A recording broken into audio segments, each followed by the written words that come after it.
Muy bien. Bueno, la idea es ver rápidamente una introducción, porque no se va a poder ver en detalle, tres herramientas. Una se llama PBEM, la otra se llama Pelican y la otra se llama Travis Say. Y la idea es enmarcarlo todo en un mini proyecto que llamé Cómo desarrollar una presencia online desde cero. Y la idea es que sea desde cero. Así que, bueno, en primer medida vamos a ver los resultados de la votación del último quiz. El tema con más votos fue PBEM y Docker. En segunda medida tenemos Continuous Integration y Continuous Deployment. Luego tenemos Pelican y Lector. Y bueno, después los otros temas. Esto era un poco complicado por ahí hacer un seminario únicamente de PBEM y Docker particularmente es bastante complejo. Así que decidí tratar de combinar los primeros tres más votados y ver qué se podía hacer de todo esto. Así que bueno, empezamos. La primera librería que vamos a ver o herramienta se llama PibM. PibM se define a sí mismo como la herramienta recomendada para trabajar de manera colaborativa porque es una herramienta de alto nivel que simplifica la gestión de dependencias para los casos de uso más comunes. Y es importante que ellos mismos aclaran, es para los casos de uso más comunes. Ahora bien, ¿por qué la gestión de dependencias es algo importante? Bueno, particularmente hay un meme incluso de esto. Gestionar dependencias en Python no es algo sencillo, especialmente cuando uno tiene múltiples proyectos que utilizan librerías incompatibles entre sí. Esto ya lo hemos hablado brevemente en otros seminarios. Y para poder entender esto mejor, hay tres dimensiones que se pueden variar. Tenemos tres grados de libertad, por así decirlo. Por un lado está la versión de Python, ya sea 3.6, 3.7, 3.8, la que sea. Por si acaso aclaro, todas las versiones anteriores a la 3.6 ya están obsoletas, no tienen más soporte, o sea que solamente hay soporte de la 3.6 en adelante. Luego tenemos una segunda dimensión, que es la parte de entornos virtuales. Y luego tenemos una tercera dimensión, que es la parte de la instalación de paquetes. Hay una única herramienta disponible que permite hacer todo, que es Conda. Pero Conda viene con Anaconda y no permite instalar las cosas de pip. Permite instalar los paquetes que están dentro del repositorio de Anaconda. Por lo tanto, si bien es la más completa de todas, es también una bastante limitada. Luego tenemos la que recomienda Django, que es virtualenv con pip. Pero estas son dos herramientas nativas que son muy difíciles de manipular con eficiencia, porque tienen un montón de comandos y generalmente no son muy amigables con el usuario básico, el usuario que no está muy metido en toda la parte del manejo de dependencias. Así que, como un escalón un poquito más arriba, de alto nivel, tenemos dos alternativas. Por un lado está PibEm y por el otro lado está Poetry. PibEm surgió a principios de 2017 y Poetry un año después. La idea de Poetry es hacer bien todo lo que hipotéticamente PibEm hace mal. Así que son como medio competencia. Hay otras alternativas también, pero son menos populares incluso. Y en el caso particular de Poetry, hace muy poquito salió la versión 1.0, así que por eso pensé que PibEm iba a ser la mejor para explicar estos temas. Así que, ¿cuál es el problema a resolver? Supongan que alguno de ustedes decide trabajar de desarrollador de software de Python y tiene su equipo, ya sea personal o de trabajo, donde tiene Python 3.5 y tiene pip. Y tiene tres proyectos que surgen como oportunidades laborales. Uno es mantener un sitio web legacy construido con la ya obsoleta Django 1.11. Otro es el desarrollo de un sitio web moderno, que por ejemplo puede estar hecho con la última versión de Django, la 3. Y otro es también un sitio web nuevo, pero los clientes deciden ir con una tecnología un poco más estable, que tenga soporte extendido, como Django 2. ¿Cómo puede hacer uno para poder hacer en la misma computadora, para poder desarrollar en el mismo equipo los tres proyectos? Esto es algo complicado, porque uno no puede tener tres versiones del mismo paquete instaladas simultáneamente. Asimismo, hay dependencias que cambian entre versión y versión, más cuando el cambio de versión es de una major version, es decir, pasar de la 1.x a la 2.x a la 3.x. Entonces esto genera un cambio muy drástico. La solución, bueno, muy fácil.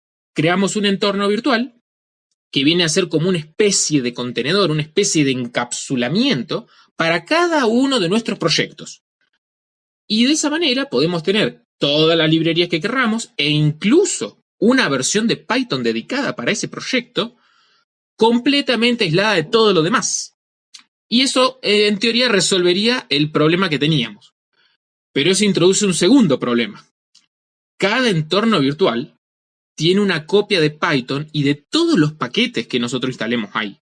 Este es una caricatura, de alguna forma, que se suele utilizar con Node.js, pero acá se aplica para lo mismo, que el tamaño de la carpeta de los entornos virtuales suele ser muy, muy, muy pesada. Y uno podría decir, bueno, ¿cuán pesada? Bueno, acá he corrido unos benchmarks y podremos ver cuánto pesa un entorno virtual solamente instalando lo que está escrito ahí. Por supuesto, con todas las dependencias. Entonces, bueno, entre Django 1.11 y Django 3 pesa más o menos lo mismo, o sea, las diferencias no son en el tamaño. Pero si uno está trabajando, por ejemplo, con proyectos de data science, las librerías que se suelen utilizar son mucho más pesadas. Matplotlib 115 megas, Pandas 130 megas, y si uno quiere todo SciPy con Jupyter son casi 400 megas. En contraste, la que vamos a usar nosotros para el resto del seminario, que se llama Pelican, pesa menos de 60 megas. O sea, si crean un entorno virtual, sepan que va a ocupar al menos ese espacio. Y para tener de referencia el baseline, es decir, el entorno vacío, podríamos decir, donde únicamente está Python, son ya 30 megas. Así que esa es nuestra cota inferior. No vamos a poder nunca tener un entorno virtual más chico que eso si queremos todas las funcionalidades de la biblioteca estándar de Python. Hay algunas herramientas que permiten utilizar menos espacio, pero justamente empiezan a cortar partes de la biblioteca estándar. Si, por ejemplo, uno quiere implementar Python en un Arduino, cosas así, donde hay mucha menos memoria que 30 megas. Bueno, ¿cómo se hace todo esto? Lo vamos a ver en una demo online. Y acá la idea es que aquellos que quieran y tengan ganas puedan ir haciendo en paralelo lo que yo voy a hacer. No es muy difícil, es bastante sencillo, así que no debería haber ningún problema. Lo primero que vamos a hacer es ir a GitHub y vamos a crear un nuevo repositorio. Yo en este caso le voy a poner Pelican Tutorial. Yo les recomendaría, porque la idea es crear un sitio web personal para cada uno, y idealmente lo que deberían escribir acá es su nombre de usuario.github.io. Si hacen esto, van a poder tener un sitio web disponible en esta URL. Como yo ya lo tengo hecho, no lo puedo hacer, me dice justamente que tengo el repositorio hecho, yo lo voy a hacer en un subrepositorio. Pero aquellos que lo quieran lo pueden hacer con el nombre de usuario.github.io. En este caso le vamos a poner Pelican Tutorial. Lo vamos a inicializar con un README y una licencia para asegurarnos de que lo podamos clonar, porque si no, no lo vamos a poder clonar. Y creamos el repositorio.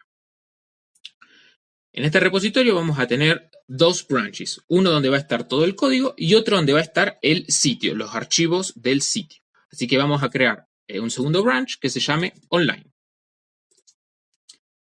Y, por último, lo que vamos a hacer es decirle a GitHub, mira, yo quiero que esto sea un sitio web y quiero acceder al hosting gratuito que vos provees. Sí. Me perdí en el punto anterior. Sí. Más rápido. No. Creé el repositorio y ¿cómo es para hacerlo a master online? Master, escribimos el nombre que nosotros queremos para el nuevo branch y acá va a aparecer crear branch con este nombre.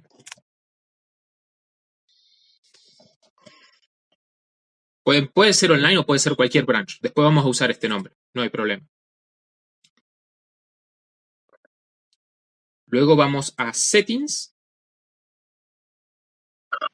¿Licencia cuál es elegido? No, cualquiera, pueden ponerle cualquiera, es para que te cree un archivo nomás. No es importante. En Settings, vamos a la parte abajo, hay una parte que dice GitHub Pages. GitHub Pages es el nombre del servicio de hosting que tiene GitHub. Y acá lo que especificamos es justamente el branch que acabamos de crear. Le decimos, yo quiero que todo lo que vos pongas, todo lo que yo ponga en este branch esté online. Y después le ponemos... ¿Settings dónde lo encontraste? Settings está en la parte del repositorio a la derecha, abajo de los watches. ¿Y dónde pongo entonces que sea...? Bajamos, hacemos scroll hasta la parte donde dice GitHub Pages. No sé. Y acá ahí le pongo el branch que creamos. Y guardar. Bien. No vamos a hacer más nada en GitHub. Lo que tenemos que hacer ahora es... No. Todo lo demás lo vamos a hacer en nuestra computadora. Ahora lo que tenemos que hacer es clonar este repositorio. Yo acá tengo el Git Kraken abierto, así que lo que vamos a hacer es ir a clonar repositorio. Si los que quieren usar la consola o cualquier otro software pueden usar tranquilos, no hay problema. Y acá buscamos el repositorio que creamos recién. Yo acá el escojo Pelican Tutorial. Y lo clonamos.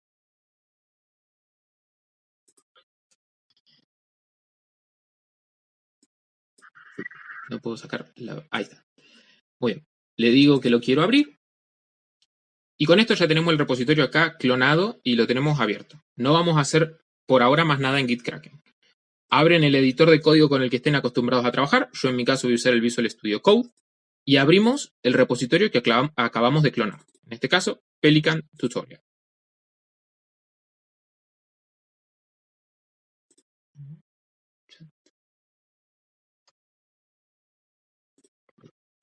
Muy bien. Acá tenemos los dos archivos, README y License. Y vamos a abrir una consola.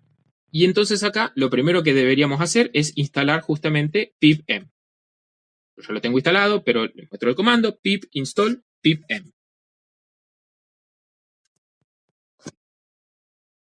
En este caso, la versión que tengo yo es la última estable, que es la de agosto de 2020.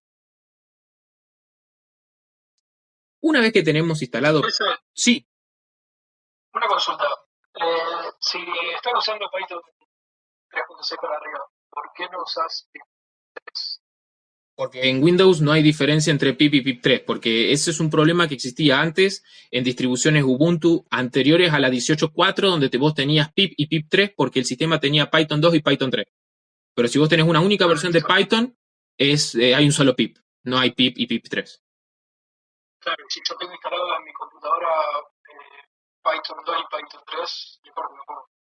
Bueno, en realidad, si vos tenés Windows, tendrías que fijarte cómo eso figura en tu configuración particular. En este caso vamos a usar Python 3, así que si tenés pip3, usa pip3. Si no, usa directamente Python. Muy bien. Lo que hacemos ahora, sí. ¿Cómo abriste Python tutorial? File, Open Folder, y busqué la carpeta donde lo clone. En este caso yo lo tengo ya en Repositories. Muy bien. Hasta ahora no hicimos absolutamente nada que tenga que ver con pipm. Solamente clonamos el repositorio, hicimos todo realmente desde cero. La idea es hacer todo absolutamente desde cero. Ahora, nosotros, para poder hacer este sitio web o esta presencia online, lo que vamos a instalar son dos paquetes. Y la idea es poner pipm install y vamos a necesitar Pelican y Markdown. Hasta acá, el comando parece idéntico a lo que sería hacer pip install.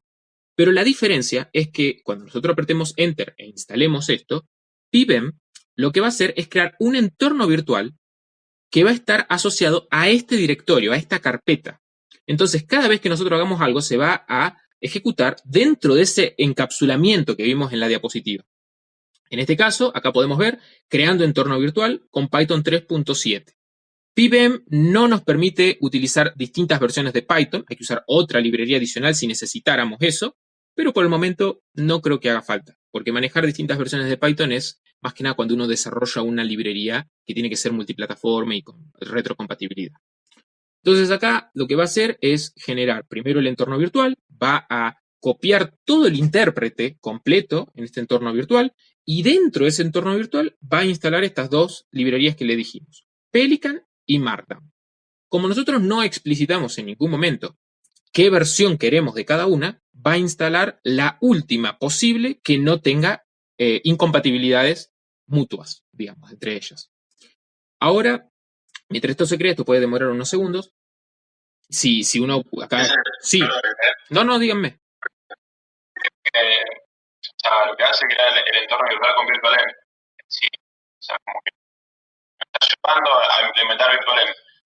Yo por ahí renegué un poco en lo que es PyCharm para encontrar la vuelta a agregar librerías nuevas o no sé, crear entornos virtuales de terminal. Yo siempre me manejaba de la terminal y ya Python te crea entornos virtuales y puedes agregar librerías de settings de aplicación, las agregar directamente. ¿Cómo se mueve Python o cómo funciona Python en PyCharm? Bueno, sé si se entiende la pregunta, o sea, si es... Sí, se entiende perfectamente. Ahí hay que prestar mucha atención en cómo vos lo tenés configurado, pero la mayoría lo que tiene es una posibilidad. Por ejemplo, en Visual Studio Code tenés la opción esta que es Select Interpreter. Entonces, vos te parás en tu proyecto. En PyCharm debe haber una opción muy similar. Y cuando vos haces Enter acá, yo ahora no lo voy a hacer porque todavía no terminó de instalarse esto, te permite elegir, bueno, qué versión de Python querés usar en este proyecto. Entonces vos ahí elegís la que te creó PyBem y automáticamente PyCharm se va a encargar del resto. No hay ningún problema. Idealmente uno utiliza estas herramientas cuando vos no tenés otro. En este caso vos estás usando el PyCharm y PyCharm te lo está resolviendo, digamos. No hace tanto falta que vos utilices este tipo de herramientas. Pero cuando vos no sabés exactamente cómo lo va a manejar PyCharm y querés un poco más de control fino, mucha gente lo que hace es manipularlo uno mismo. En este caso... La verdad que Python ya lo abandoné. Bueno, ese es el tipo de cuestión. Si vemos, lo primero que se generó acá es un archivo pip-file. En este archivo pip-file, esto tiene un formato particular que está definido en el... ¿Vieron que hay un PEP que dice PEP 8 que define cómo se tiene que escribir el código Python para que siga los estándares de estética y demás? Bueno, hay un PEP que dice cómo tienen que ser los pip-file. Pip-file es el estándar que vendría a reemplazar lo que se utiliza hoy en día, que es el requirements.txt. Requirements.txt es básicamente un archivo texto plano con las dependencias. Y pip-file es lo mismo, pero con alguna que otra cosita adicional. En este caso tenemos dos categorías importantes: los paquetes que solo usamos los desarrolladores y los paquetes que debería usar todo el mundo para correr la aplicación. En este caso definimos Pelican y Markdown. Y también aclara qué versión de Python vamos a usar. Para los que vengan del mundo de JavaScript van a encontrar esto bastante familiar porque adicionalmente a este archivo pipfile, pipem nos genera un pipfile.log. Y esto lo que hace es, primero, almacenar un hash del pipfile para detectar si hubo algún cambio, pero después va recorriendo todas y cada una de las dependencias y trae el nombre del paquete, el hash de ese paquete y la versión. De esta manera, si yo tengo el pipfile y el pipfile.log, puedo asegurarme de que el entorno virtual es exactamente el mismo. Cosa de que, por ejemplo, si uno confía en PyCharm y hay dos personas trabajando en el mismo proyecto, pero las dos crearon el entorno virtual por separado y tienen distintas versiones de Python o tienen distintos conjuntos de paquetes, cuando eso lo quieran combinar, puede que surja algún error inesperado por la integración. En cambio, la idea de pipem es que con este pipfile.log, cualquiera que instale esto va a recibir un clon exacto de todas las versiones que nosotros estamos usando. En este caso, si buscamos en este archivo Pelican, nos instaló la 4.5.0, pero también de todas las dependencias que tengan estos paquetes. Ahora, acá no se creó... Sí, díganme. Tengo una consulta. Suponiendo que vos deployás esto en producción, sí. Digamos... Lo vamos a hacer al final. Lo vamos a hacer al final. Claro, pero te hago una consulta a raíz de eso. Sí. Si otra persona descarga el proyecto, sí, ya, digamos, ya supondría tener instalado el entorno virtual y no, automáticamente se instalaría todo correctamente. Pones pipem install, instala todo como el npm install de JavaScript. O sea, automáticamente va a recorrer el pipfile.log, va a chequear los hashes y si no existe el entorno virtual lo va a crear. Y va a crear con exactamente las dependencias que vos tenés especificadas. Listo. Gracias. Por nada. Ahora, el tema está en que acá no... Sí, digan, vayan interrumpiendo porque la idea de esto es que vaya a ser interactivo. Dale, tengo una pregunta. ¿Estás en el archivo requirements de un TXT? Claro, bueno, el problema está en que si uno hace requirements.txt y vos lo instalaste, por ejemplo, hace 6 meses, y yo lo instalo ahora, las versiones que vamos a tener van a ser distintas, no van a ser exactamente las mismas. Esa es la diferencia entre el requirements.txt y usar pipem, que acá están congeladas, por así decirlo, todas las dependencias. En cambio, cuando vos haces un pip install y tenés un requirements.txt, te va a instalar siempre lo más reciente, a menos de que estén... Vos, lo que se puede hacer es congelar las que vos tenés en el requirements. Por ejemplo, acá podríamos poner Pelican igual 4.5.0. Pero no tengo control con el requirement sobre todas las dependencias de esta. Entonces, para las dependencias de esta va a elegir siempre la más reciente. y si no, terminás con un requirements que es largo como este pip file log, donde tenés 300.000 dependencias y ya ni siquiera sabes cuáles son dependencias realmente de tu proyecto o son dependencias de las dependencias de tu proyecto. Que a vos esas particularmente no te interesa tanto tener un registro. Y acá, bueno, la solución es tener dos archivos. Uno solamente para lo que vos utilizás, que es el pip file, y otro con todo lo demás. Díganme si está ok la respuesta o falta algo más. Se entendió, se entendió. Perfecto. Sería o una cosa o la otra, o sea, o uso el requirements o uso el pipem con... Exacto. Se puede migrar de uno a otro sin problemas, pero idealmente el resultado va a ser mucho más estable siempre si usas pipem. Ahora, acá no vemos el entorno virtual. Y dijimos que eso empezó a ocupar espacio en disco. Entonces, una de las opciones muy interesantes que nos permite es ver dónde se instaló todo esto. El comando para eso es pibem-bm. Entonces, acá lo que nos va a mostrar es sencillamente el directorio donde se instaló todos los paquetes y todas estas dependencias. En este caso es una carpeta que en el caso de los que usen Linux va a ser una carpeta oculta, para Windows es una carpeta normal, .virtualenv dentro de la carpeta del usuario y va a tener el nombre del directorio con un pequeño hash al final. Y otra de las posibilidades que tenemos acá es ejecutar el comando graph, que el comando graph lo que va a hacer es mostrar de una manera bastante agradable visualmente un pequeño grafo, un pequeño árbol de todas las dependencias que están instaladas actualmente en el entorno virtual. Esto lleva un poquito de tiempo, tiene que recorrer, chequear los hashes y demás. Y acá lo podemos ver, tenemos las dos librerías primarias que nosotros deseamos o necesitamos para el proyecto y sus dependencias y las dependencias de las dependencias y así sucesivamente seguiría todos los niveles de recursividad que hicieran falta. Esto nos permite asegurarnos de que el proyecto va a manejar un estado consistente de dependencias. Ahora, existe la otra posibilidad que es instalar librerías que no son necesarias para correr la aplicación, pero que son deseables. Por ejemplo, para hacer testing o para ir probando distintas cosas. Entonces, para hacer eso, lo único que hay que hacer es especificar un flag opcional que se llama dev, y en este caso vamos a usar dos librerías. Invoke es una librería que nos permite ejecutar comandos de una manera más amigable, por así decirlo, y Live Reload nos va a permitir volver a recompilar el sitio cada vez que hagamos un cambio.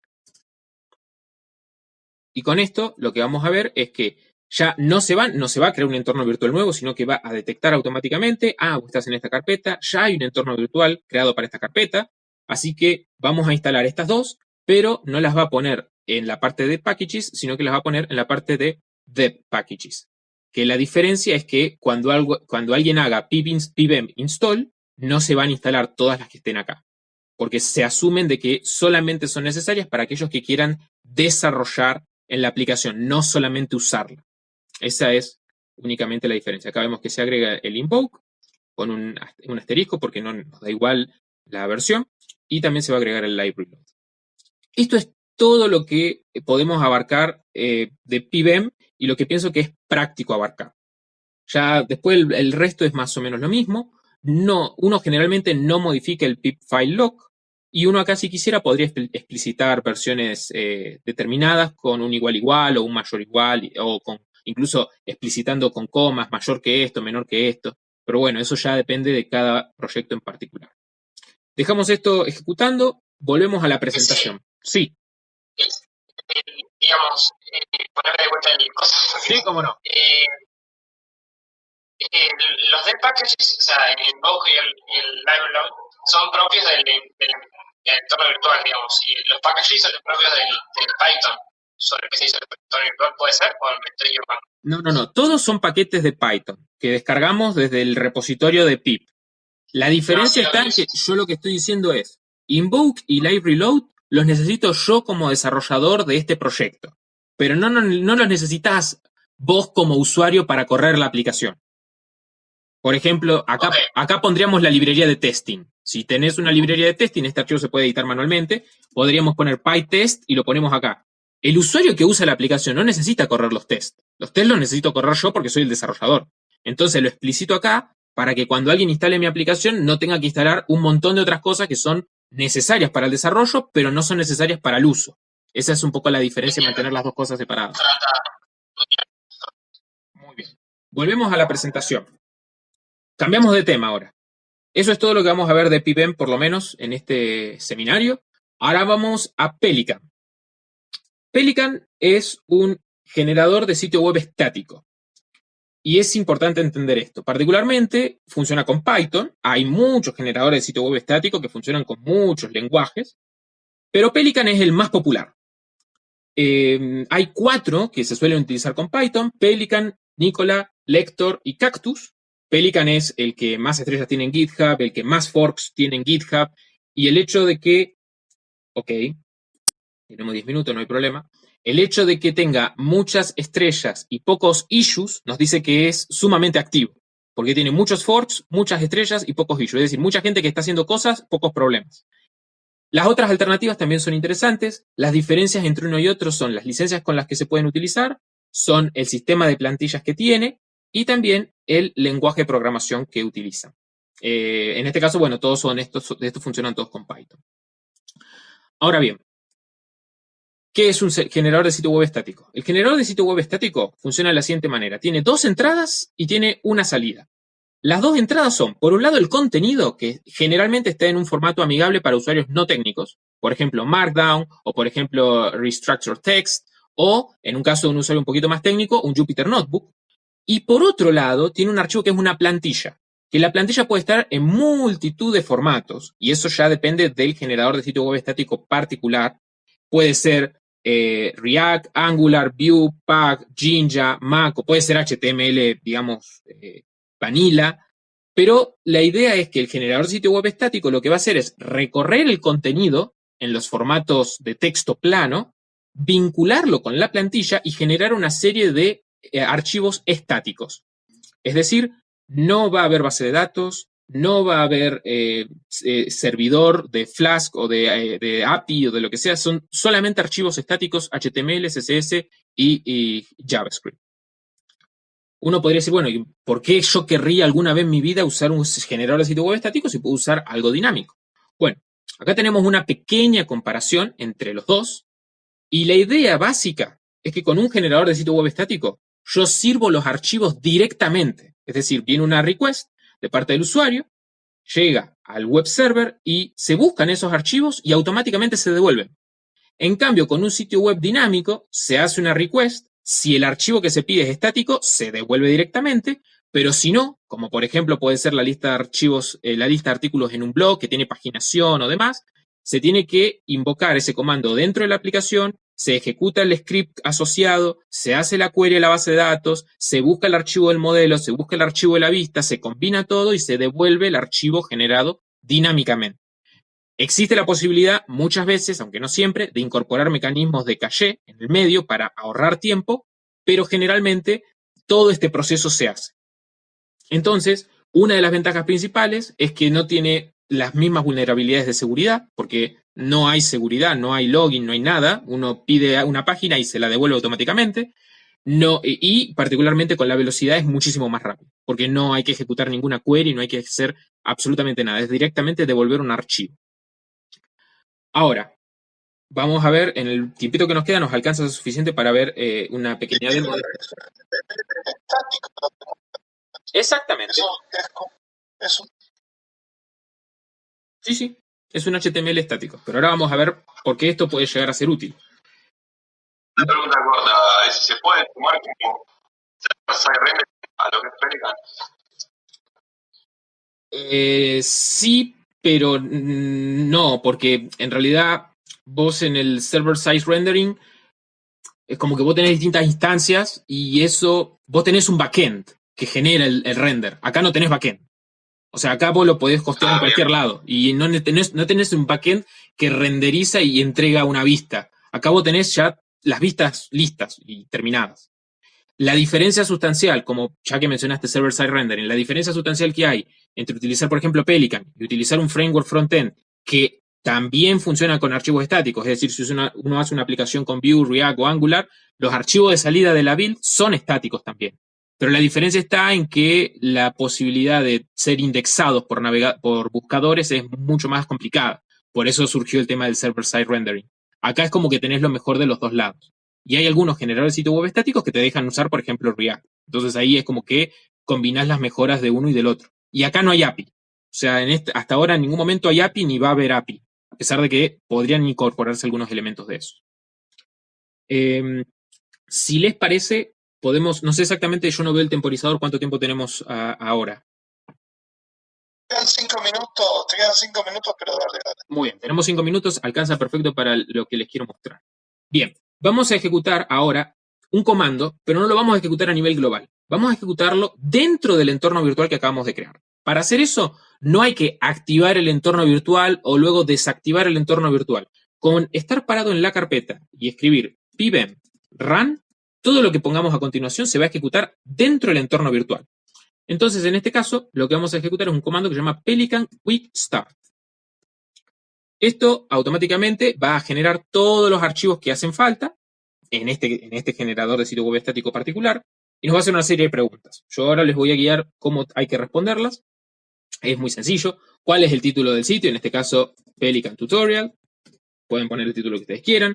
¿Quién va a ser el autor? Acá es importante, para que no les salga ningún error, tienen que ser 2 palabras. Eso es por una limitación, porque está pensado que después te va a mostrar las iniciales, así que vamos a ponerle 2 palabras. Acá escriban el idioma, escriban la sigla corta del idioma. Entonces, si es español, escriban ES, si es inglés, escriban EN. Acá querés especificar un prefijo y la idea es decirle que sí. Y muy atentos acá. Acá tienen que escribir la URL que va a quedar disponible cuando esté hosteado en GitHub Pages. Que hay 2 posibilidades. Siempre tiene que ser HTTPS, porque si no va a dar un error de dominio cruzado después. Así que tienen que usar HTTPS, el nombre de usuario que ustedes tengan de GitHub, .github.io. Yo este dominio ya lo tengo usado, así que yo le tengo que agregar el Pelican-tutorial. Si ustedes cuando crearon el repositorio le pusieron el nombre hasta acá, lo dejan hasta ahí, lo dejan así. No hay ningún problema. En este caso yo le pongo Pelican-tutorial. Muy bien. Y aclara no trailing slash, quiere decir sin la barra al final, directamente. En este caso sería lc.github.io sin la barra. Este sitio va a necesitar paginación de artículos, le decimos que sí. ¿Cuántos artículos por página? 10. Esto se puede después cambiar, no hay ningún problema. Ahora lo que va a preguntar es cuál es el uso horario. En este caso, bueno, Europa, París, sí, no hay ningún problema. ¿Querés generar task.py y makefile para automatizar la generación y la publicación? Acá le vamos a decir que sí. Esto nos va a generar un script que va a hacer el live reload y todo eso, que va a ser más rápido. ¿Lo vas a subir por FTP? No. ¿Lo vas a subir por SSH? No. ¿Lo vas a subir a Dropbox? No. ¿Lo vas a subir por S3? No. ¿Lo vas a subir a Rackspace? No. ¿Lo vas a subir a GitHub Pages? Acá le vamos a decir que no, porque eso nosotros lo vamos a hacer manualmente por otro lado, no con el script que te dan ellos por defecto. Automáticamente generó ya todos los archivos y ahora tenemos una carpeta output que está vacía y una carpeta content que está vacía. Con esto se generan ya todos los archivos que le hacen falta para generar el sitio web estático. Díganme cuánto tiempo queda. 1 minuto 10. Bueno. 2 minutos 10 segundos. Bien, seguimos. Creamos un archivo en la carpeta content que va a ser un artículo. No va a ser una página, va a ser un artículo. Pelican por defecto tiene una estructura simil blog. Y le ponemos mi primer artículo. Vamos a seguir la snake case. .markdown. Y acá lo importante es que esto utiliza metadatos de Markdown. Y acá únicamente lo que hay que definirle es un título con title, mi primer artículo, y un date. Que el date puede ser cualquier cosa. No hace falta que tenga un formato sumamente específico. Se va a dar cuenta. Yo generalmente pongo año, mes, día. Y decimos, este es mi primer artículo. No hace falta tampoco codificar el Unicode. Si le ponen acentos lo va a detectar automáticamente. En la misma carpeta content creamos 2 carpetas. Una se va a llamar images. Esto es para que no salga un warning. Y otra carpeta que se llame pages, que son las páginas. Y acá creamos un nuevo, le ponemos portfolio, por ejemplo, .md, y le ponemos lo mismo, un título, portfolio, y acá no hace falta el date, y le ponemos este es mi portfolio. Y con esto que tenemos acá, ya tenemos todo lo que hace falta para poder generar el sitio web. Así que, si les parece, hacemos un corte acá y seguimos en el próximo Zoom. Seguimos entonces. Tenemos todo lo que hace falta para generar nuestro sitio web estático. Así que ahora lo único que queda es generarlo. Para generarlo, lo único que hay que hacer es correr el comando pipem run pelican y hay que decirle la carpeta donde tenemos el contenido. En este caso la carpeta se llama content. Entonces, ejecutamos el comando. La primera vez, Pelican tiene una especie de caché interno para no reprocesar cosas, pero bueno, la primera vez demora un poquito. Usa un tema, porque acá en ningún momento explicitamos de dónde iba a sacar el HTML, de dónde iba a sacar el CSS. Bueno, hay un tema que es por defecto. Acá vemos, se ha generado un artículo, una página y tardó 4 segundos. Luego esto es mucho más rápido, o sea, esta era la primera vez que se ejecutaba. Y acá tenemos en el output se generaron todos estos archivos. Una de las ventajas de que esto sea un sitio web estático es que para verlo uno sencillamente va a la carpeta y lo puede abrir con el Chrome. No hace falta una versión nueva de JavaScript, nada. En este caso se ve horrible. Parece que no tuviera CSS. Bueno, eso tiene un motivo. Y el motivo es de que nosotros acá explicitamos una URL que todavía no tiene los archivos. Así que para poder solucionar ese problema, nos vamos al archivo pelican-conf. Este es un archivo de configuración, pero escrito en Python. Entonces tenemos un montón de variables que son en realidad constantes. Y hay una, abajo de todo, que dice, descomenta esta línea si vas a utilizar esto durante el desarrollo. Entonces lo que hacemos es descomentar, como nos indican. Volvemos a ejecutar el comando.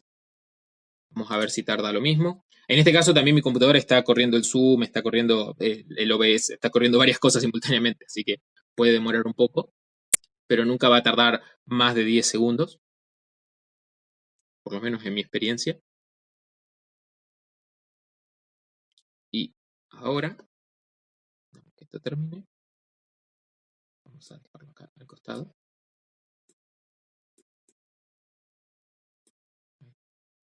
Hay una serie de procesos que se hacen en paralelo. En este caso, por ejemplo, si no tiene el tema, lo tiene que ir a buscar, dónde está instalado y demás. Y esto es particularmente todo el parseo de los distintos archivos que uno tenga. En este caso son 2. Y en mi experiencia particular, a medida que crece la cantidad de archivos, el tiempo no crece linealmente, crece mucho menos. Entonces, capaz que uno tiene una base de 4 o 5 segundos y si uno tiene hasta 100 artículos va a tardar menos de 30 segundos, no va a tardar exponencialmente más. Acá, por ejemplo, tardó 2 segundos menos. De igual manera, tardó mucho más que 2 segundos, pero es porque hay una serie de procesos que se están ejecutando también atrás. Por ejemplo, el tema de que esto se ejecuta dentro de un entorno virtual y demás. Si nos vamos acá no tenemos un reload automático, pero podemos recargar el sitio. Tenemos el primer artículo, el sitio web funcionando. Bueno, no funcionando del todo, está generando el sitio web, no está online. Y tenemos mi primer artículo y tenemos también el portfolio. El portfolio aparece acá en esta barra de navegación y el artículo aparece en la página principal del sitio web. Ahora, la idea es que esto se pueda actualizar solo, o sea, mientras uno está desarrollando. Para eso instalamos esas 2 librerías que mencionamos al principio. Entonces, si en vez de poner Pelican Content, escribimos invoke live reload y ejecutamos, acá lo que va a hacer es levantar un mini servidor web que no está apto para producción, es únicamente para ir probando cosas.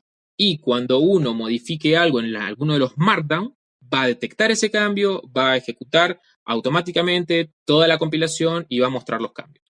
En este caso es en localhost 8000, entramos en esa dirección web, localhost 8000, y ahora sí está online. O sea, si alguien tuviera mi IP y entrara en esta puerta, esto ya está online, pero local. Eso realmente es de poca utilidad. No obstante, acá podemos ver, vamos por ejemplo al portfolio, y acá con el Visual Studio Code en un costado, si yo me voy al archivo del portfolio y lo modifico, entonces pongo este es mi portfolio profesional, por ejemplo, lo que va a hacer es detectar el cambio, va a volver a correr la compilación y nos va a refrescar el sitio. Entonces esto da una experiencia muy similar a la que hoy en día se tiene con muchos frameworks frontend. Sin embargo, estamos usando solamente Python y no estamos tocando absolutamente nada de HTML. Y todo el parser lo hace automáticamente el generador de sitio web estático. Y acá tardó mucho menos de 2 segundos, de hecho. porque acá ya todo ese proceso previo que había que hacer ya está hecho. Así que esto es básicamente la forma en la que funciona Pelican. Ahora, esta plantilla que tenemos acá no es particularmente muy agradable, o por lo menos a mí no me gusta. Hay un repositorio donde hay un montón de plantillas. Yo busqué rápidamente una, encontré esta, y la forma, esta está hecha con Jinja 2, porque Pelican funciona con Jinja 2. Y para implementar una plantilla, uno la descarga de internet, la guarda en el mismo directorio, y lo que tiene que hacer acá es agregar a todas estas variables globales. Uno lo puede agregar al principio, al final es indistinto. Una que se llame theme, y le ponemos el nombre de la carpeta. Y entonces, vamos a abortar el servidor. Acá lo que vamos a hacer, volvemos a la pantalla completa. Escribimos el mismo comando, pybem, run, pelican. Acá ya no me interesa el live reload, era para mostrar esa funcionalidad. Acá lo que quiero hacer más que nada es mostrarles el nuevo tema. Y lo único que hay que hacer es ponerle -t, la carpeta del tema, y le mandamos la carpeta con los contenidos. Entonces ahora ya no va a usar el tema por defecto, va a utilizar el tema este que está acá. Para los que, yo pienso que esto igual lo van a cubrir un poquito más los que ven Flask y los que ven Django, así que no vamos a entrar en demasiados detalles cómo está construida las plantillas HTML, pero lo que ven es que se puede incorporar contenido de otros archivos, hay bloques if, hay force, uno puede heredar de otra plantilla, o sea, hay toda una lógica que uno puede incorporar en el HTML. No es HTML plano, sino de que está mejorado. Este formato particularmente se llama Jinja 2. Uno puede, por ejemplo, traerse cosas del modelo. Para los que trabajan con JavaScript esto tal vez es súper natural, pero bueno, desde Python esto es algo que muchos no están acostumbrados a ver. Entonces acá lo que estamos diciendo es, mira, quiero que tenga un título de H2 con un link. Acá tengo la URL del sitio, que es la que explicitamos cuando nos preguntó. Y acá cada artículo tiene una URL que genera automáticamente Pelican y nos la dispone dentro del modelo de datos que tenemos. Entonces, de esta manera uno puede utilizar todo lo que está hecho en Markdown como si hubiéramos definido un modelo con clases, con objetos y demás. Y tenemos todo eso generado automáticamente por defecto con la característica de Markdown de los metadatos. Y uno puede agregar arbitrariamente cualquier metadato que quiera y después consumirlo en la plantilla HTML. Entonces, en este caso, vamos a ver este nuevo tema, cómo queda. A mi criterio particularmente, esto es subjetivo, pero me parece que es más lindo y más profesional que el anterior. Pero el contenido es exactamente el mismo. Entonces con esto podemos ver cómo podemos cambiar de un tema a otro sin ningún tipo de problema. Todo lo complejo lo maneja Pelican por detrás. Tenemos acá la carpeta, portfolio. Muchos de estos temas, este particularmente no lo sé, pero muchos son responsive. Este particularmente no lo es. Pero uno abstrae, digamos, el contenido de la parte de las vistas. Así que volvemos a la presentación. Con esto terminamos la introducción a Pelican. Si uno quiere funcionalidades más complejas, las puede programar. Yo, de hecho, he programado varios plugins para Pelican. He hecho un shortener, lazy loading, un bundler para el JavaScript y el CSS. O sea, hay un montón de cosas que se pueden hacer, todo en Python. No hace falta, para los que conozcan más de JavaScript, no hace falta renegar con Webpack o con Gulp o ninguna de todas esas cosas. Uno maneja todo directamente en Python, lo cual particularmente a mí me gusta más y me siento más cómodo. Muy bien, último tema, y con esto cerramos el círculo. La idea es ver CI/CD. ¿Qué es CI/CD? Bueno, CI/CD son dos siglas que corresponden a Continuous Integration y Continuous Deployment, o Delivery, o bueno, la D tiene varios significados, pero son muy, muy sutiles las diferencias. Generalmente el ciclo de desarrollo de un software es el siguiente. Uno tiene el desarrollador escribe código, ese código, esto es obviamente siguiendo las buenas prácticas, con todas las cosas como corresponden. Siempre uno puede hacerlo peor. El código se almacena en un repositorio local, un Git, y hay una serie de test unitarios que se corren sobre el código del repositorio local. Hay algo que está muy en auge hoy en día que se llama Test Driven Development, que es sencillamente un bucle de retroalimentación desde los test unitarios al desarrollador. Entonces todo esto se mantiene local. Cuando los test unitarios pasan, esto se sube a un repositorio remoto. En el repositorio remoto se tienen que volver a correr todos los test unitarios porque hay código de otros desarrolladores. Si bien el mismo desarrollador tuvo que haber hecho primero un pull y después recién el push, corriendo los test unitarios en el medio, se hace como una medida de seguridad. Una vez que corren todos los test unitarios, se hace la compilación de la aplicación. Esto es un poco relativo porque, por ejemplo, en una aplicación web, ¿qué es la compilación? O sea, depende particularmente del dominio, pero hay casos donde uno puede hacer test unitarios sin compilar, por ejemplo, en una aplicación de escritorio, pero hay veces donde es como muy similar. El hecho del test unitario con la compilación están íntimamente relacionados. Hay veces que no y hay veces que sí. Una vez que está hecha la compilación, se hacen los test de integración. Un poquito lo que estuvimos viendo en uno de los primeros seminarios, el end-to-end testing. Necesitamos ya la aplicación compilada, pero todo esto sucede en un entorno de testing. La aplicación no está online, no ha sido desplegada. Esto luego se almacena en una base de datos de releases, lo que en ingeniería de software se conoce como baseline, que es donde están todas las versiones del software, es decir, la versión 1.0. Lo que sea, está almacenada, se corrieron todos los tests, anda todo bien. Luego hay un proceso opcional, para nosotros es completamente transparente, no lo vamos a hacer, pero en grandes empresas se hace, que es el aprovisionamiento. El aprovisionamiento consiste en dedicar las máquinas virtuales, levantar los contenedores, crear los entornos virtuales, o sea, armar todo tu entorno de producción, que es generalmente distinto al entorno local y al entorno de testing. Son 3 entornos generalmente, depende del tamaño del proyecto. Una vez que ya está montado todo ese entorno de producción, se despliega la aplicación, es decir, se instala y se ejecuta la aplicación en ese entorno de producción. Luego, con el cliente, se hacen los test de aceptación, ya no sobre un entorno aislado, sino sobre la aplicación directamente online, para validar cualquier tipo de requerimiento no funcional o funcional que se haya pactado, y opcionalmente se pueden agregar herramientas de monitoreo para validar cuando la aplicación colapsa o qué errores están viendo los usuarios o los usos, etcétera, etcétera, etcétera. Y finalmente eso lo consume el usuario final.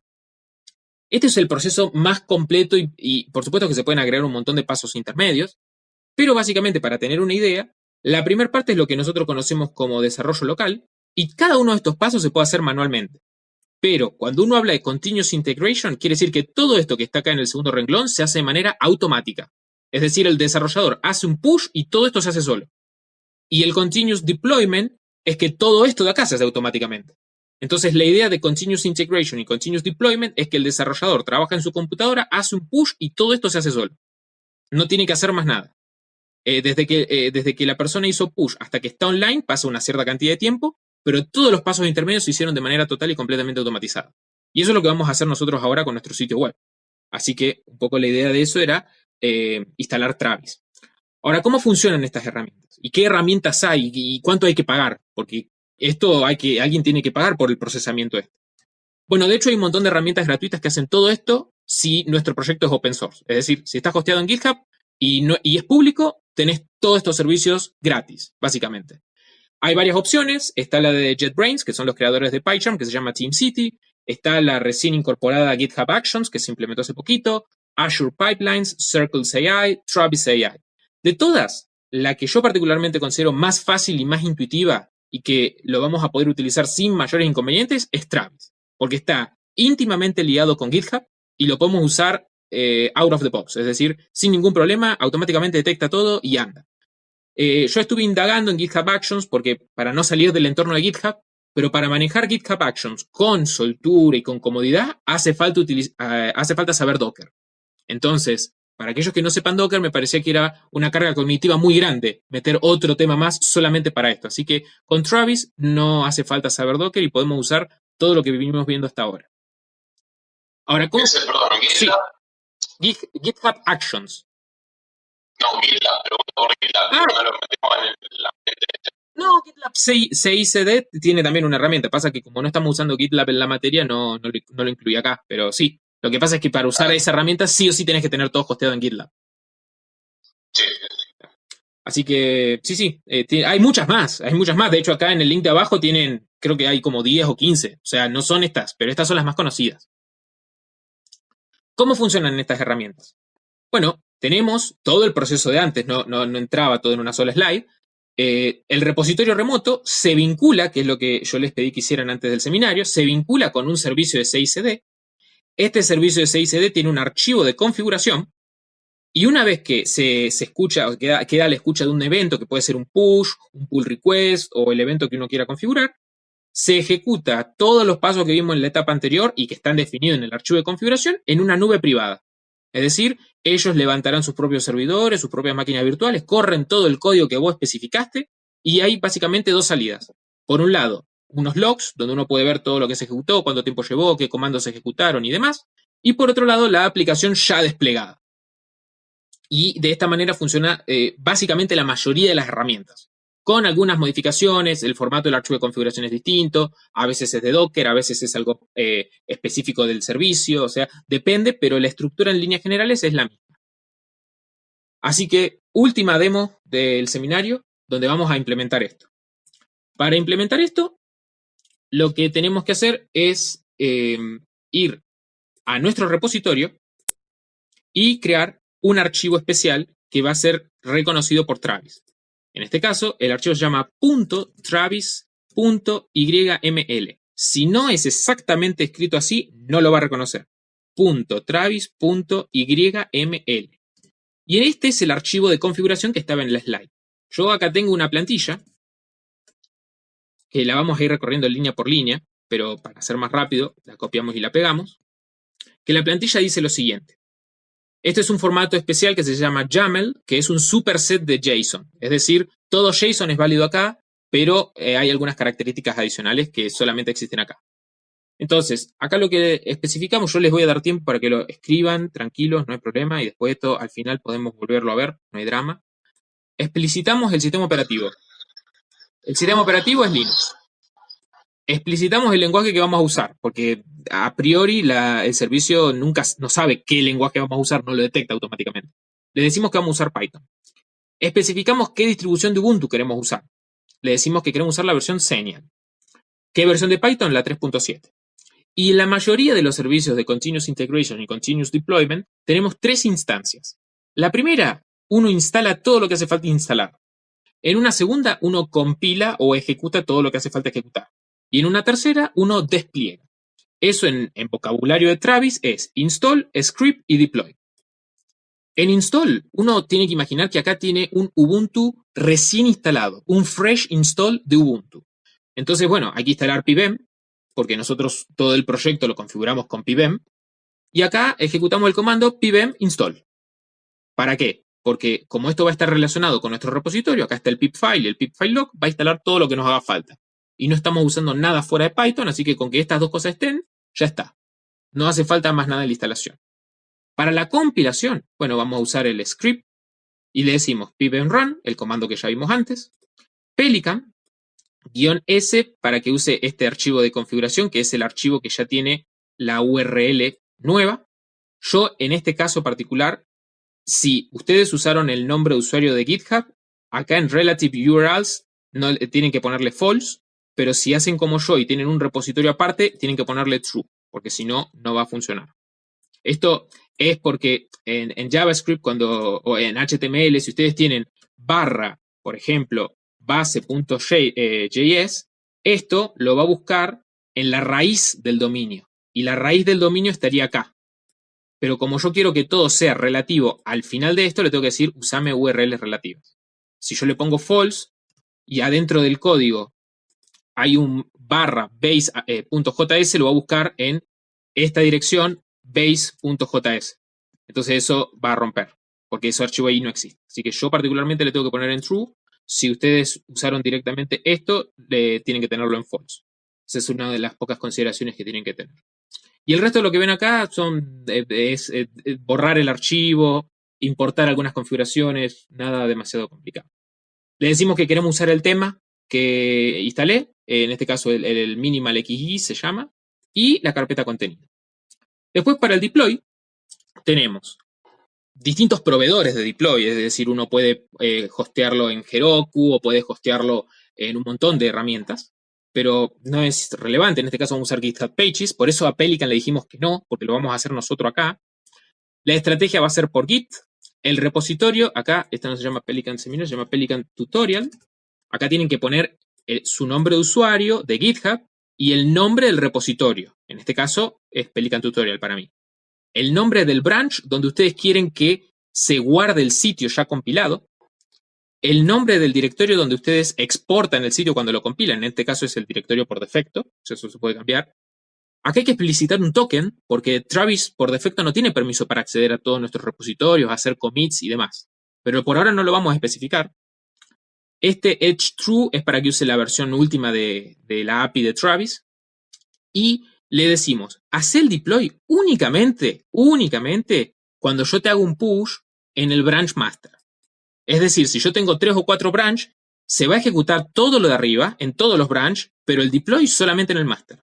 Esto es sumamente customizable, personalizable. Uno puede decir, esto ejecutámelo solamente en este branch, esto en este otro branch. Acá quiero que me lo testes con 5 versiones de Python, con 5 versiones de Pelican. Eso se puede personalizar, pero la idea era hacer algo introductorio.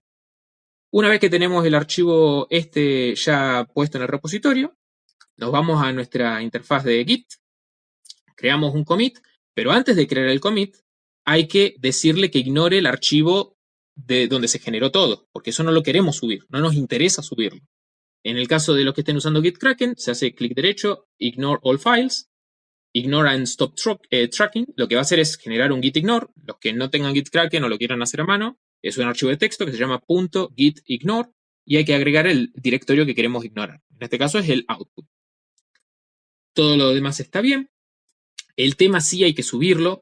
Si uno quisiera, podría no subirlo y descargarlo dinámicamente y demás, pero para hacerlo más fácil, yo subo el tema completo y el resto de los archivos son los archivos por defecto. Y le asignamos un nombre, en este caso yo le voy a poner initial commit. Hago un stage de todos los archivos. Stage, commit y luego push. Y con esto vamos ahora a nuestro repositorio en GitHub.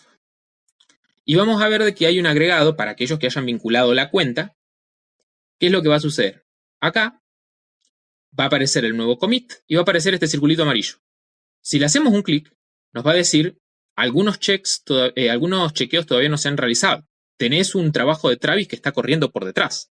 Si vamos a detalles, nos va a dar todos estos detalles. También podemos ir directamente a la parte de Travis, a la página de Travis. Y acá en la página de Travis vamos a tener lo que les mencionaba antes. Tenemos los datos por defecto, hace cuánto que está ejecutándose esto, y los logs.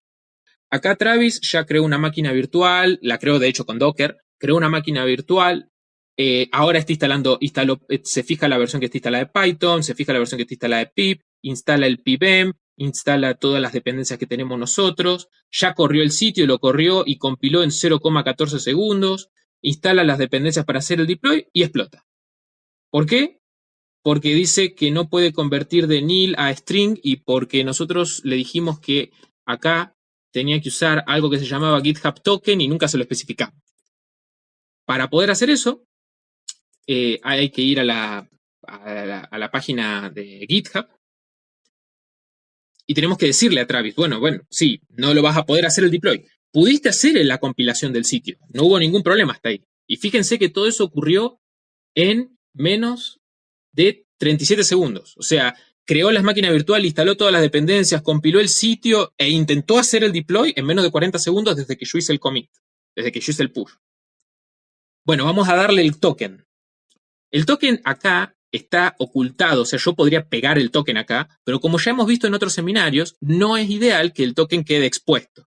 Así que Travis permite de una manera muy sencilla decir, bueno, te lo voy a guardar en una variable especial. Lo que hacemos ahora es ir a la parte de settings de GitHub, no del repositorio, sino de GitHub. Y nos vamos a la parte de abajo, Developer Settings.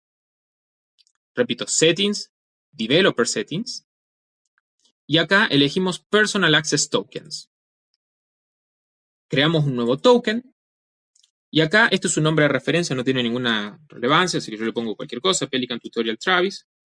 Y tenemos que elegir repositorios. Estos son todos los permisos que nosotros le podríamos dar. No nos interesa que borre repositorios, que haga nada. Lo único que queremos es acceso a los repositorios. Nada más. Una vez que esté hecho esto, generamos el token. Y esto es lo que Por supuesto, yo esto lo voy a borrar antes de subirlo a YouTube, porque uno con este token podría hacer lo que quisiera en mis repositorios. Entonces, lo que hay que hacer es copiarlo. Una vez que cierren esta pestaña, esto se pierde, no lo pueden acceder más. Tienen que borrar y volverlo a crear si lo quieren acceder. Una vez que tenemos este token, lo copiamos. Vamos a Travis, nos vamos a más opciones, nos vamos a settings en Travis para este repositorio en particular. Y acá abajo dice variables de entorno. Entonces acá nos tiene que coincidir el nombre. Esto es GitHub-token. GitHub-token. Y ponemos el token que copiamos del otro sitio. Y acá es muy importante decir no lo muestres en los logs, porque los logs de Travis también son públicos. Entonces dejamos así, le decimos que lo añada. Y ahora no hace falta hacer un commit, no hace falta hacer más nada. Volvemos a la parte inicial y le decimos restart. Entonces lo que va a hacer es volver a ejecutar el mismo trabajo, el mismo job que quedó de la vez pasada que falló. Entonces acá, fíjense, recibe el job, lo pone en cola y acá booteando máquina virtual. O sea, todo ese trabajo que habíamos visto en una de las slides del aprovisionamiento, Travis lo hace. Nosotros no lo hacemos porque lo tercerizamos, digamos. Y bueno, y ahora hay que esperar. Vemos que empezó a correr hace 7 segundos, 10 segundos. Hay veces que los logs no se actualizan en vivo y hay veces que tardan un poquito, pero uno recarga la página cuando llega a pasar eso, que no se ve nada, uno recarga la página y ya está. Acá podemos ver uno por uno todos los pasos y nos dice también cuánto tiempo tardó cada cosa. Ya ejecutó, en este caso 0,15 segundos, mucho más rápido que mi computadora por lo menos.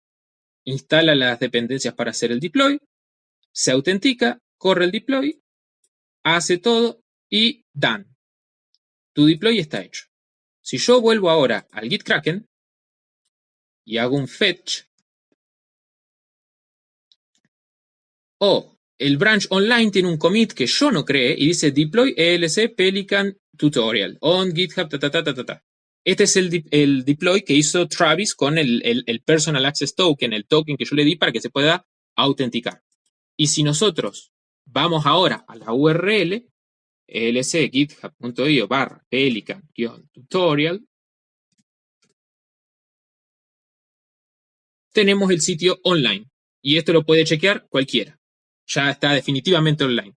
Y cumplimos todo el ciclo, desde crear el repositorio hasta que esté online, usando únicamente Python y sin ver absolutamente nada de frontend, con las herramientas de integración continua. Entonces, con esto terminamos la última demo, con la última herramienta que es Travis CI. Y vamos a unas reflexiones finales. Para evitar el sesgo de confirmación, para los que no lo sepan, quiere decir, como yo creo algo, busco información solamente que confirme lo que yo creo y no busco información que diga lo contrario. Entonces, aplicado en este contexto, en vez de buscar en Google ¿por qué utilizar generadores de sitio web estático?, uno debería buscar ¿por qué no deberías usarlos?, para tratar de compensar un poco la visión que pueda tener uno positiva sobre un tema. Así que acá les recopilé 4 artículos que les recomiendo que lean. Uno es ¿por qué no uso generador de sitios web estáticos? El otro es 5 mitos sobre PyBem, o sea, no cosas malas que en realidad no son, sino cosas buenas que en realidad no son. PyBem promete mucho pero entrega muy poco. Y usando un generador de sitio web estático a escala, lecciones aprendidas. Son 4 artículos, cada uno es bastante duro en la crítica que hace, pero me parece que es importante como para tener una mirada balanceada de las ventajas y las desventajas. Por otro lado, hay recursos adicionales. Tenemos 2 conferencias de la PyCon. Una es en España, que explica los 3 generadores de sitios web estáticos distintos hechos con Python. Explica Pelican, explica Nicola y un tercero que ahora mismo no recuerdo el nombre. Y otra de la PyCon 2018 sobre PyBem.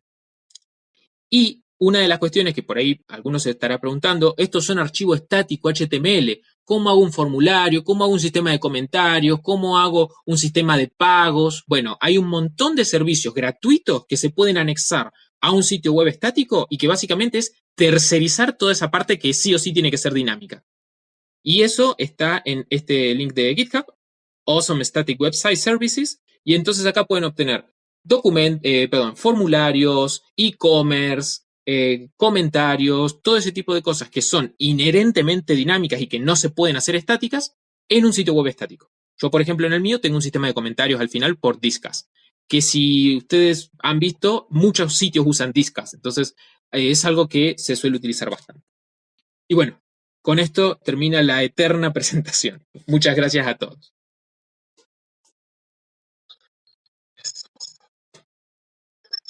Excelente.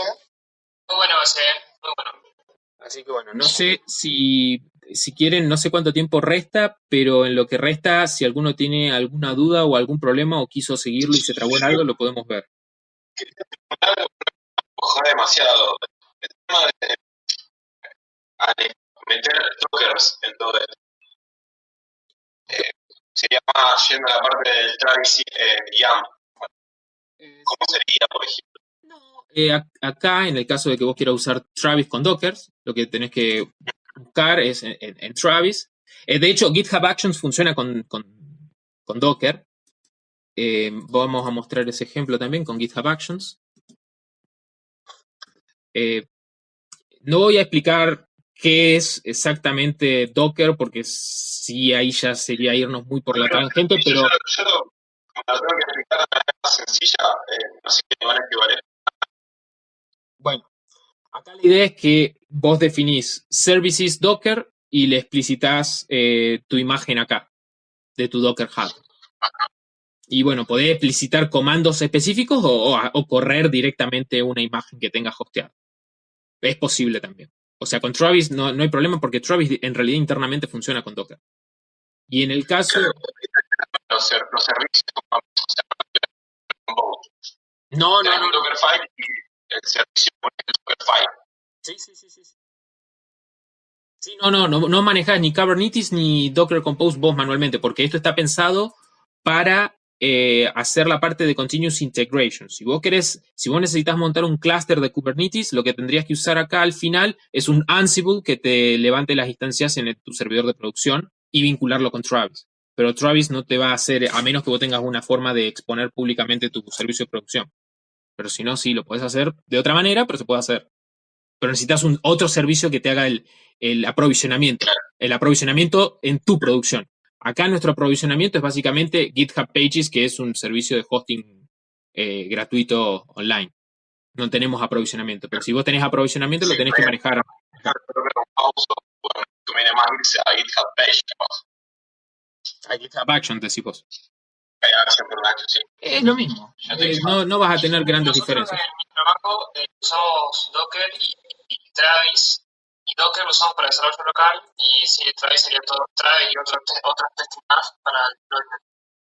O sea, se pueden usar en conjunto y me parece que está muy bien, digamos. Sí. Bueno, acá el problema particularmente es que en GitHub Actions, la diferencia con Travis es que en vez de tener un archivo de configuración es como que vos instalás como si fuera una especie de mini aplicación. Y las tres que hay disponibles, ninguna funciona con pybem. Entonces, si quería usar una de estas, necesariamente tenía que estar modificando el Dockerfile y era o hacer un fork y hostearlo yo momentáneamente o explicar cómo se hace. Ninguna de las dos me pareció razonable en el tiempo disponible, entonces dije, bueno, uso directamente Travis. Acá, por ejemplo, esta es una acción de GitHub. Acá vos tenés tu Dockerfile donde haces todos los servicios y las imágenes que vos necesitas. Y después tenés un entry point o podés usar, digamos, libremente lo que vos quieras. Y acá lo que hace es el pip install con requirements.txt. La idea era reemplazar esta línea con pybem, pero bueno, para eso ya tenía que hacer un montón de cosas en el medio. No podía sencillamente... Después, cuando a las configuraciones de Travis, ahí tenés el Docker Hub, digamos. Sí. Un repositorio con un montón de imágenes distintas. Sí. ¿Tenés distintas configuraciones ya predeterminadas, algún lugar donde descargarlo? No hay así un repositorio ya donde vos puedas descargar, pero tenés, por un lado, un montón de, o sea, todos los repositorios de GitHub que estén usando Travis, o sea, vos podés buscar buscás una librería similar a la que vos estés usando y ves cómo ellos lo hicieron. Por ejemplo, podés ver la de Django, la de Flask, o cómo ellos usan Travis, si es que lo usan. Pero, aparte de eso, la documentación es sumamente completa y vas a encontrar ejemplos de prácticamente todo. Por ejemplo, tenés matrices, si vos querés. Tenés matrices de producción que son para ejecutar distintas versiones de Python con distintas versiones de cada librería que vos estés usando, cosas así. Matrices de construcción, qué sé yo, es un caso avanzado, caso de uso avanzado. pero también existe y se puede hacer. Y vos vas acá y te va a decir, bueno, con qué lenguaje, con qué aplicación, qué sé yo, y ya te va a dar un ejemplo bastante completito como para que vos puedas arrancar. Está muy completo. Sí, acá por ejemplo. Acá hay cosas avanzadas. Esto genera una instancia ahí en GitHub Page, por ejemplo. Si queremos, no sé, generar varias instancias según la cantidad de usuarios que entren o algo así más complejo, ¿se maneja de Travis o hay que hacer algo aparte? No, acá GitHub Pages es un Apache, es un web server. O sea, vos no manejás la distancia, eso lo maneja GitHub. Vos, o sea, si. Claro.